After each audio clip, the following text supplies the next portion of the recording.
Good morning everyone. वर्ण विचार से संबंधित हमारी 2 क्लासें हो चुकी हैं और ये टॉपिक कंप्लीट हो गया था। तो आज इसका टेस्ट रहेगा। तो चलते हैं आज के पहले प्रश्न पर। भाषा की लघुत्तम इकाई कौन सी है? लघुत्तम अर्थात सबसे छोटी। भाषा की सबसे छोटी इकाई कौन सी है? शब्द, वर्ण, वाक्य या पद? तो सबसे पहले देखते हैं शब्द क्या होते हैं। शब्द होते हैं वर्णों का सार्थक मेल। क्या होते हैं? वर्णों का सार्थक मेल। ये तो हो गया आपका शब्द। और वाक्य क्या होते हैं? वाक्य होते हैं शब्दों का सार्थक मेल। शब्दों का सार्थक मेल हो जाएगा वाक्य। और पद होते हैं, पद होते तो शब्द ही हैं, लेकिन जब वाक्य में कोई शब्द प्रयुक्त होता है तो वह पद कहलाता है। मैंने समझा भी रखा है आपको। वाक्य में प्रयुक्त होने वाला प्रत्येक शब्द क्या कहलाएगा? पद कहलाएगा। अकेला कहीं पे कोई शब्द लिखा हुआ है तो वह शब्द कहलाएगा, लेकिन वही शब्द जब वाक्य में प्रयुक्त होता है तो पद कहलाता है। प्रश्न है हमारा, भाषा की लघुत्तम इकाई कौन सी है? तो भाषा की सबसे छोटी इकाई जिसके टुकड़े नहीं किए जा सकते हों वर्ण कहलाते हैं। डेफिनेशन सभी को याद होगी, तो ऑप्शन बी इसका राइट आंसर हो जाएगा। नेक्स्ट क्वेश्चन, निम्नलिखित में से मध्य स्वर है। मध्य स्वर कौन सा है? ए, आ, ओ या ए? तो बहुत अच्छे से किसी ने अगर टॉपिक पढ़ा है तो मैंने बताया था कि मध्य स्वर केवल एक है ए, और एक है विवृत स्वर। बहुत अच्छे से याद रख सकते हो आप इनको। विवृत स्वर और मध्य स्वर, इनकी संख्या एक एक है। मध्य स्वर ए है और विवृत स्वर है आ। तो ये हो गया हमारा प्रश्न, मध्य स्वर कौन सा है? ए। ये आ क्या हो गया? आ विवृत स्वर हो गया। ठीक है। अगला प्रश्न है, मूर्धन्य ध्वनियाँ कौन सी है? मूर्धन्य ऋतु रसाणाम मूर्धा। सूत्र भी बताया था मैंने। तो मूर्धन्य री आ जाएगा, टे वर्ग आ जाएगा पूरा, और उसके बाद में रे आ जाएगा, और ये वाला आपका से आ जाएगा। अब ये से तीन है, तीनों का उच्चारण स्थान अलग अलग है। जिसको आप सलेट वाला से बोलते हैं उसका उच्चारण स्थान क्या है? दंत है, दांत है, दंते वर्ण कहलाता है।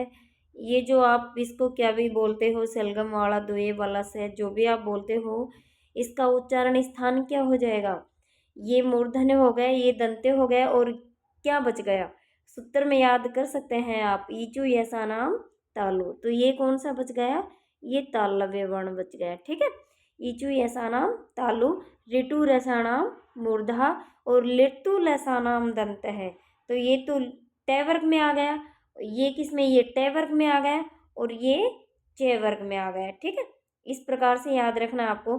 तो मूर्धन्य ध्वनियाँ कौन से? टे वर्ग आपको जहाँ भी दिखे तो ये तो पे वर्ग है। ये ओष्ठ ध्वनि है। ये चे, छे, जे, झे, ये तालव्य है, और तालव्य के साथ साथ में ये स्पर्श संघर्षी भी है। स्पर्श संघर्षी 4 वर्ण होते हैं स्पर्श संघर्षी। चे वर्ग का अंतिम वर्ण छोड़कर ये चारों हैं स्पर्श संघर्षी है, और तालव्य भी है। ये आ गया आपका टे वर्ग, मूर्धन्य ध्वनियाँ। ठीक है। और ये ते, थे, दे, ध, ने, ये आ गया आपका दंत्य वर्ण। ठीक है। ये दंत्य वर्ण हो गए।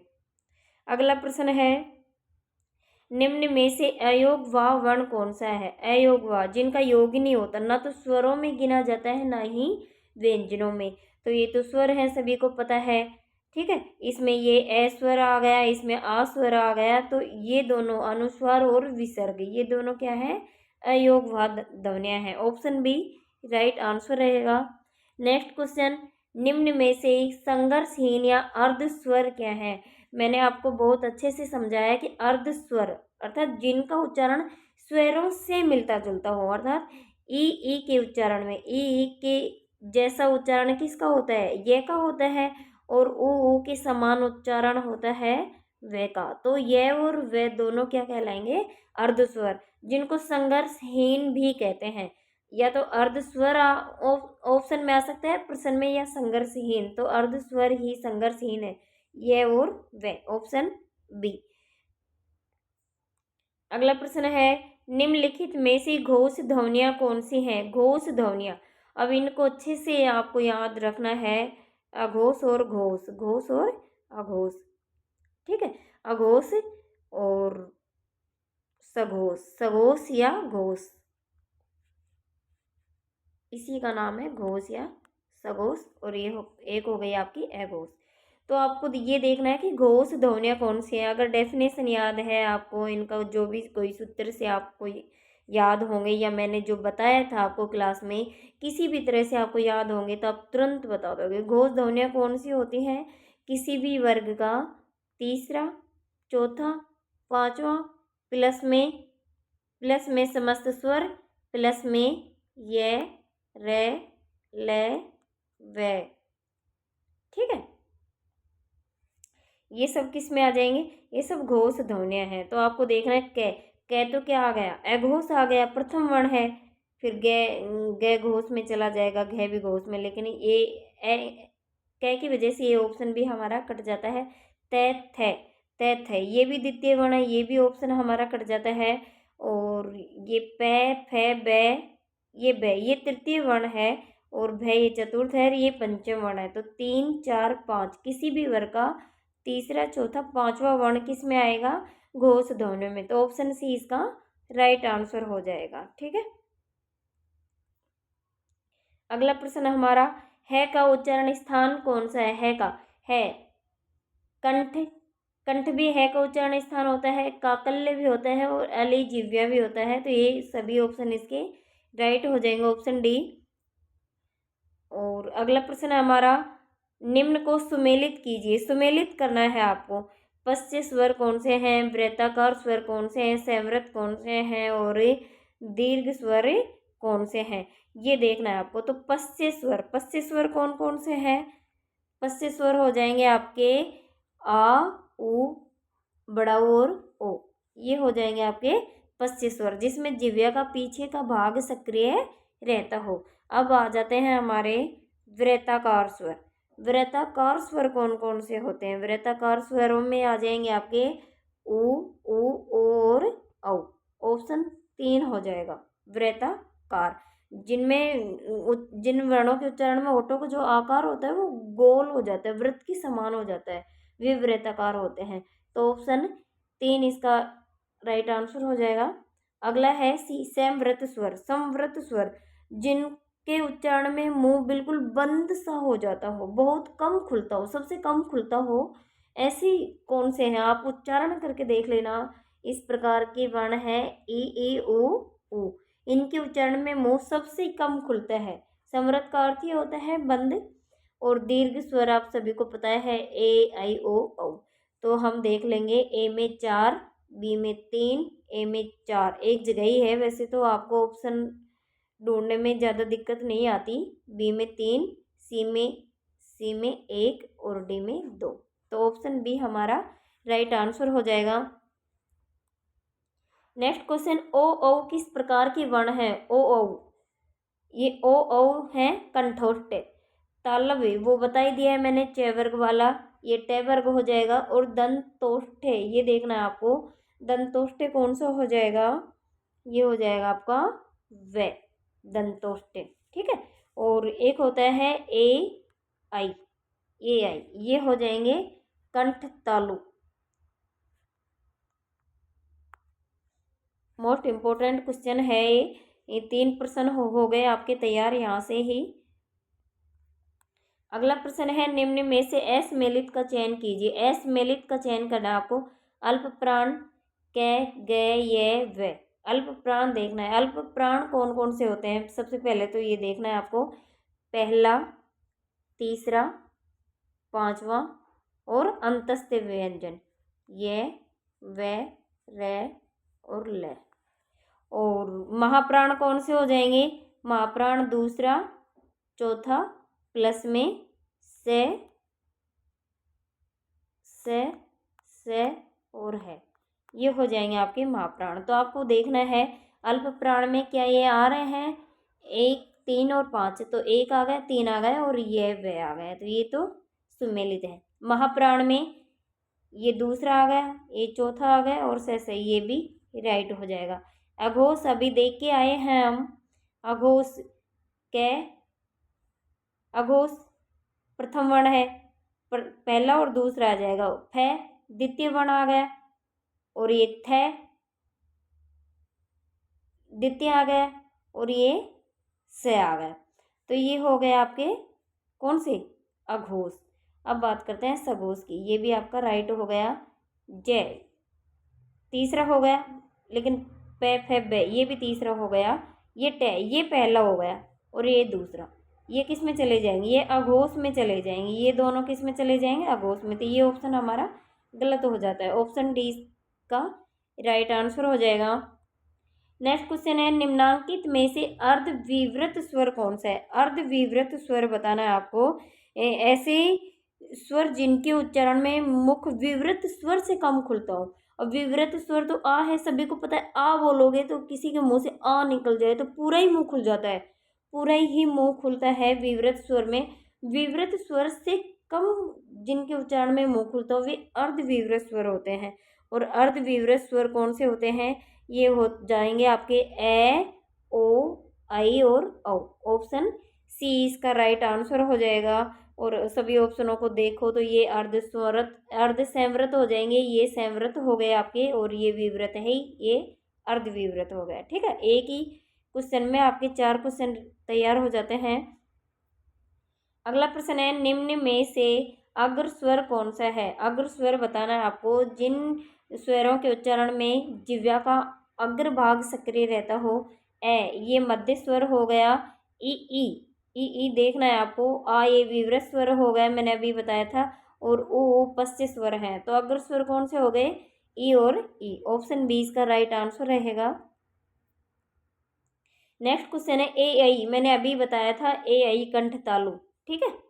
ए देतो हो कंठ तालु, ओ दो तो हो कंठोष्ठ, इस प्रकार से है दंतोष्ठ व, इस प्रकार से। ऑप्शन डी इसका राइट आंसर हो जाएगा। अगला प्रश्न है, डे ढे किस व्यंजन वर्ग की ध्वनियाँ हैं। डे और ढे इनके नुक्ता लगा हुआ है, ये इस प्रकार के होते तो ये कौन सी, ये मूर्धन्य ध्वनियाँ हो जाती इस प्रकार के होते तो।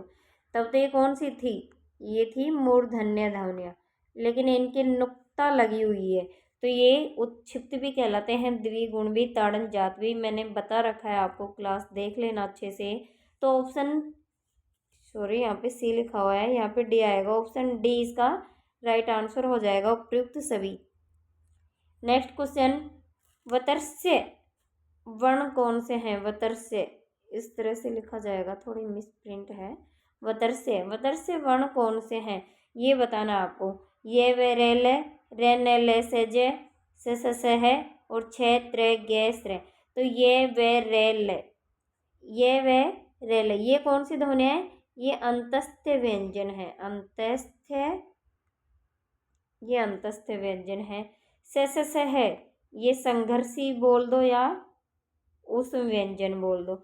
और ये क्षेत्र गे और स्त्र, ये क्या है, ये संयुक्त व्यंजन है।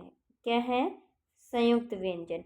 तो आपके पास कौन सा ऑप्शन बच रहा है, वतर्स्य में रे आ जाएगा, न ले से और जे। ये ऑप्शन बी आपका राइट आंसर हो जाएगा। अगला प्रश्न है, किस शब्द में री स्वर नहीं है। पृथ्वी, पृथ्वी में देखना है आपको, इसमें तो री है। दृष्टि में देखना है आपको, वर्ण विच्छेद करके देख लेना है आपको, इसमें भी री है। सृष्टि में देखना है आपको, इसमें भी री है।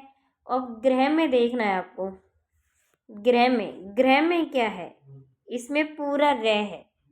इसमें क्या है, पूरा रे है, री नहीं है। तो ऑप्शन डी इसका राइट आंसर हो जाएगा। नेक्स्ट क्वेश्चन हमारा, होठों की स्थिति के आधार पर स्वर के कितने भेद होते हैं। होठों की स्थिति के आधार पर बताना है। होठों की स्थिति के आधार पर होते हैं गोलाकार, अगोलाकार, या जिसे हम कह सकते हैं वृत्ताकार या अवृत्ताकार। ये होते हैं होठों की आकृति के आधार पर स्वर के 2 भेद होते हैं। ऑप्शन ए इसका राइट आंसर रहेगा। नेक्स्ट क्वेश्चन, हिंदी शब्दकोश में 6 का क्रम किस वर्ग के बाद आता है? संयुक्त व्यंजन मैंने पढ़ा रखे हैं, उनमें देख लेना, इसका वर्ण विच्छेद करके देखना है आपको। ये इस तरह से कुछ आएगा। तो इसका क्रम किस वर्ग के बाद आएगा? किसके बाद आएगा? कै के बाद आएगा। तो ऑप्शन बी इसका राइट आंसर हो जाएगा। नेक्स्ट क्वेश्चन, वर्ण के प्रथम व द्वितीय व्यंजन कहलाते हैं। प्रथम व द्वितीय, प्रथम द्वितीय अघोष और तृतीय चतुर्थ पंचम ये घोष कहलाएंगे। ठीक है, ऑप्शन बी इसका राइट आंसर रहेगा। अगला प्रश्न है, हिंदी शब्दकोश में किन वर्णों का लेखन नहीं होता है? हिंदी शब्दकोश में कौन से वर्ण हैं ऐसे जिनका लेखन नहीं होता है? ये छ, त्र, गे, श्रे और दे, ये चारों ही क्या है जिनका लेखन नहीं होता, क्योंकि ये संयुक्त ध्वनियाँ हैं। क्या है? संयुक्त व्यंजन है। ये है संयुक्त व्यंजन। ऑप्शन डी इसका राइट आंसर रहेगा। अगला प्रश्न हमारा, गे, ण, न, में का उच्चारण स्थान क्या है? ये सभी कौन सी ध्वनियाँ हैं? ये सभी हैं नासिक ध्वनियाँ। कौन सी ध्वनियाँ हैं? नासिक ध्वनियाँ। और प्रत्येक वर्ग के अंतिम वर्ण है, अर्थात पंचम वर्ण है। पांचों वर्गों के अंतिम वर्ण पंचम वर्ण, इनका उच्चारण होता है नासिका से। ऑप्शन सी इसका राइट आंसर रहेगा। नेक्स्ट क्वेश्चन है, कै, गे, फे, जे ध्वनियाँ किस भाषा की हैं? तो ये सभी को पता है आगत भाषा की हैं, ये आगत ध्वनियाँ हैं। तो ये है अरबी फारसी की। ऑप्शन सी इसका राइट आंसर रहेगा। नेक्स्ट क्वेश्चन, वे का उच्चारण स्थान कौन सा है? वे का उच्चारण स्थान मैंने अभी अभी बताया है दंतोष्ट। कंठोष्ट में आ जाएंगे, कौन से आ जाएंगे? इसमें ओ, औ आ जाएंगे, कंठ तालु में ए, आई आ जाएंगे और दंतोष्ट में वे हो जाएगा। Option B. नेक्स्ट क्वेश्चन, इनमें से घोष या सघोष व्यंजन कौन से हैं? सघोष या घोष आप देख लेना, इनमें से कौन कौन से हैं। चे, ये तो प्रथम आ गया, कै भी प्रथम आ गया, ते, थे, दे, ये ध, ध और बे, पे, फे, बे, ये भी तीसरा आ गया। ऑप्शन सी इसका राइट आंसर हो जाएगा। वैसे टे में ये प्रथम है तो ये भी निकल जाएगा। ऑप्शन सी इसका राइट आंसर हो जाएगा। नेक्स्ट क्वेश्चन, हंस में लगा ये जो चिन्ह देख रहे हो आप, इस प्रकार का नुक्ता लगती है, तो ये चिन्ह क्या कहलाता है? ये अल्प प्राण, महाप्राण, अनुनासिक या अनुस्वार? तो ये क्या कहलाएगा? अनुस्वार। अनुनासिक क्या होता है? अनुनासिक तो ये होता है चंद्र बिंदु वाला, जिस प्रकार आँख होंठ में लिखते हैं। ठीक है, ये अनुनासिक हो जाएगा। नेक्स्ट क्वेश्चन, निम्नलिखित में से प्रकंपी या लुंठित व्यंजन कौन सा है? प्रकंपी या लुंठित व्यंजन बताना है आपको। ये, अरे ये तो ऑप्शन ही गड़बड़ा गए। चलो इन ऑप्शनों को देख लो। स है, ये क्या है? ये संघर्षी, ये संघर्षी, संघर्षी या जिनको ऊष्म बोल सकते हैं, ये हो गए। क्षेत्र गए, ये संयुक्त हो गए, ये आपके संयुक्त हो गए। ये कै, ख, ग, घ, ये कंठ ध्वनियाँ हो गई, स्पर्श व्यंजन हो गए। ये कंठ ध्वनियाँ है, स्पर्श व्यंजन है। और ये अंतस्थ व्यंजन है। ये कौन से हैं? अंतस्थ व्यंजन।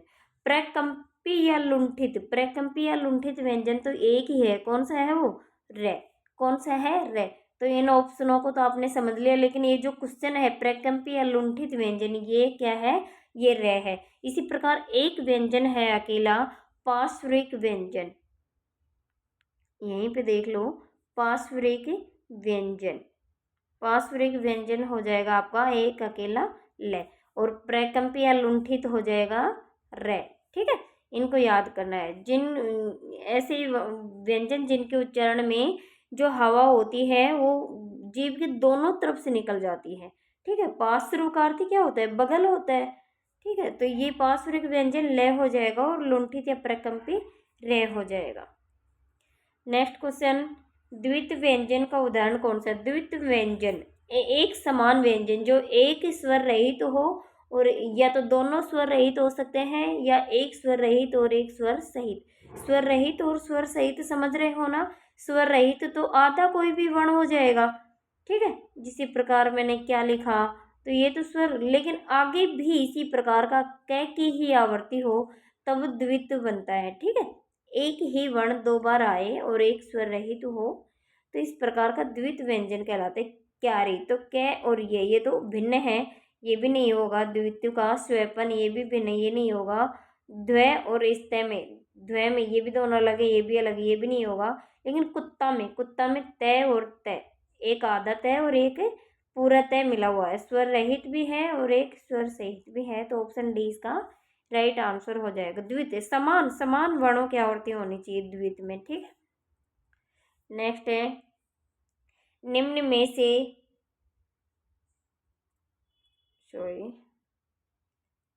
निम्न में से महाप्राण ध्वनि कौन सी है? महाप्राण ध्वनि बतानी है आपको। महाप्राण जोर लगा के बोलना पड़ता हो जिसमें। अल्प प्राण तो क्या हो जाएंगी? 1 3 और 5, 1 3 5, और महाप्राण हो जाएंगे 2 दूनी 4। महाप्राण हो जाएंगे 2 दूनी 4, ठीक है। तो कै के बाद में ख आएगा, ये भी ख महाप्राण ध्वनि है। ग के बाद में घ आ गया, महाप्राण ध्वनि है। लेकिन ये च आ गया, ये च आ गया, ये च क्या है? ये च है अल्प प्राण, तो ये ऑप्शन हमारा कट जाएगा। इसमें च यहीं पे आ गया, ये भी ऑप्शन कट गया। इसमें ट के बाद में ठ आ गया, महाप्राण है। ड के बाद में ढ आ गया, महाप्राण है।